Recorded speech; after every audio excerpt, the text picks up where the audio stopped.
Most people believe China's economic problem is simple. Too much debt, too many factories, too much government control.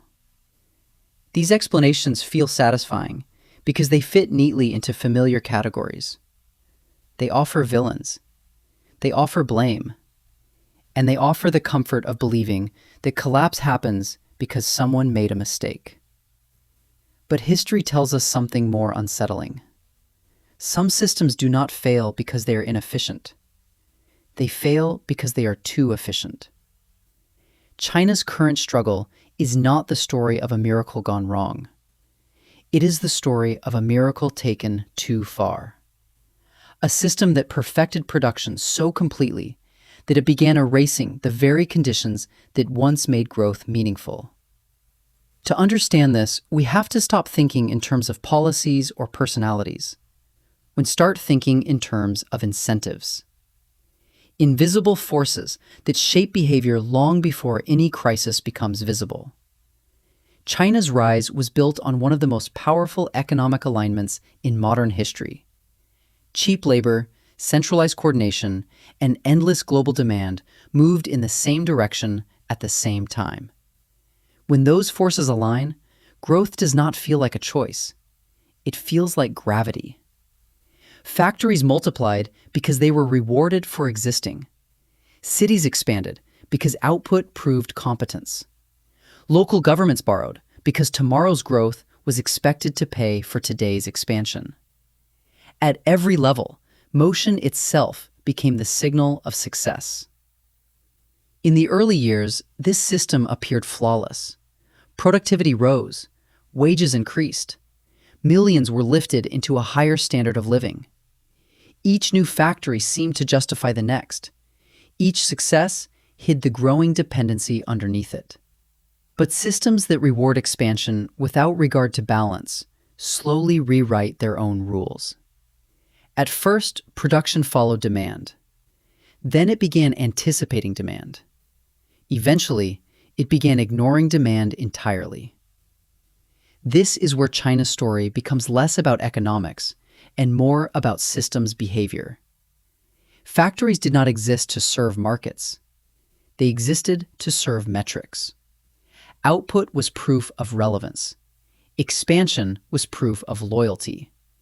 Slowing down was not interpreted as prudence. It was interpreted as failure. Debt-funded growth became self-reinforcing. New factories were built not because the world needed more goods, but because existing obligations required new activity to stay afloat. Growth no longer created stability. It merely postponed reckoning.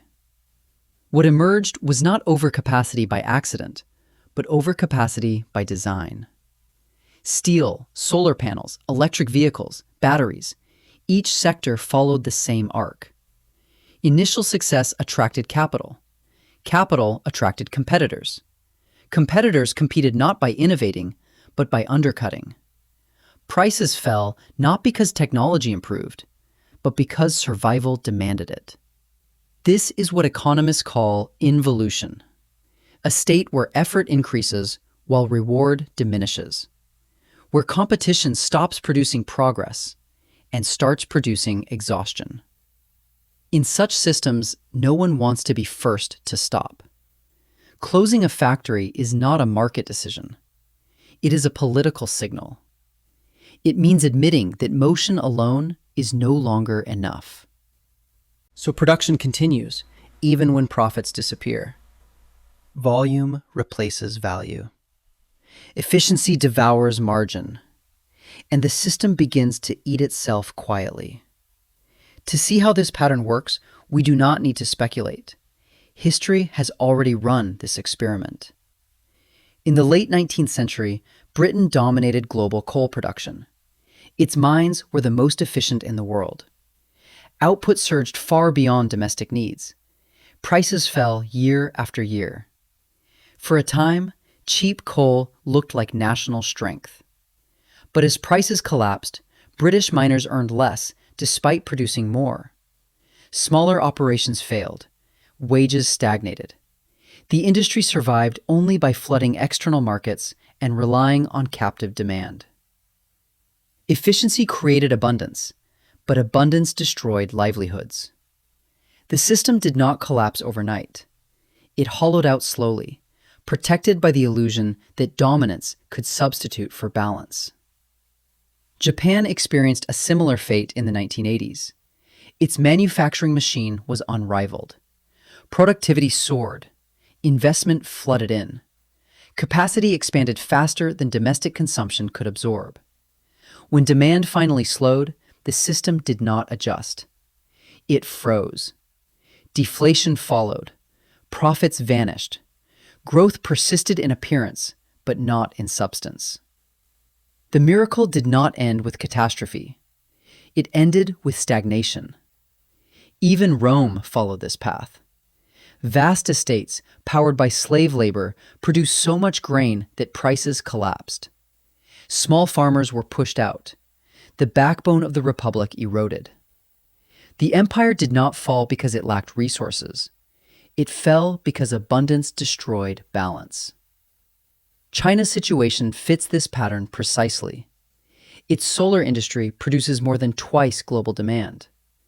Electric vehicle manufacturers fight over a shrinking domestic market.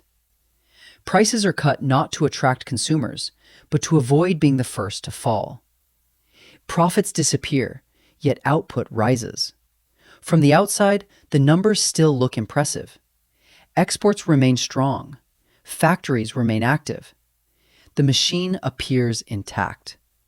Inside the system, however, something critical has changed. Growth no longer creates wealth. It redistributes losses.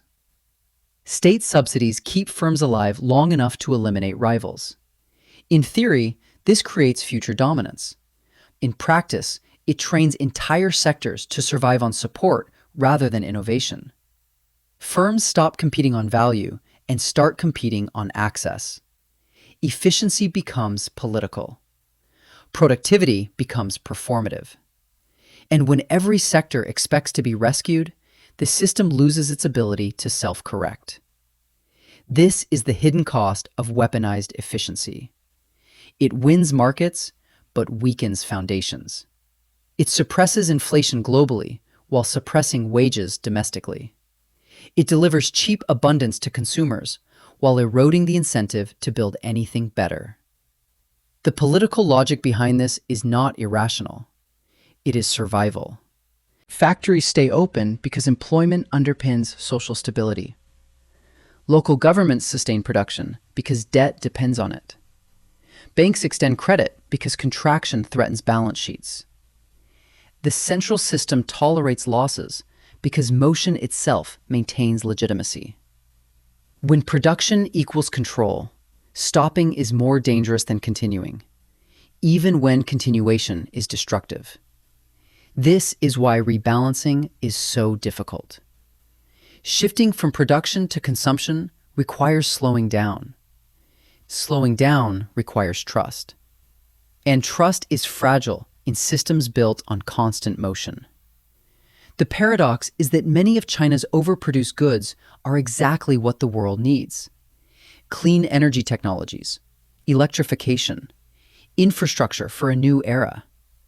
But when prices collapse and profits vanish, even essential transitions can stall. Abundance becomes its own barrier. Globally, the consequences spread outward. Cheap goods suppress inflation, but also suppress industrial development elsewhere. Emerging markets struggle to compete. Innovation slows when margins disappear. The price of cheap becomes stagnation. This is not a failure of capitalism or planning alone. It is a failure of balance. Every system that optimizes relentlessly in one direction eventually encounters its limit. Not because it stops working, but because it works too well. It removes friction so completely that nothing slows excess. The central truth is simple, and history repeats it endlessly.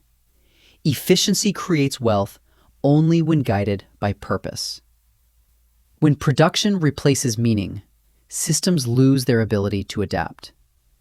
Growth becomes identity. Motion becomes obligation. And when that happens, the most dangerous moment is not collapse, but continuation. Because systems that cannot slow down do not correct. They exhaust. China's challenge is not producing too little. It is knowing when enough is enough. The same question faces every modern economy. How much optimization can a system survive before it forgets why it exists? History suggests that the most resilient civilizations are not the ones that produce the most, but the ones that know when to stop producing what no longer serves them. Trust, balance, and restraint are not inefficiencies. They are stabilizers. And when a system loses them, even the cheapest success becomes unbearably expensive. If this perspective helped you see familiar headlines differently, consider staying curious. History does not predict the future, but it quietly explains the present.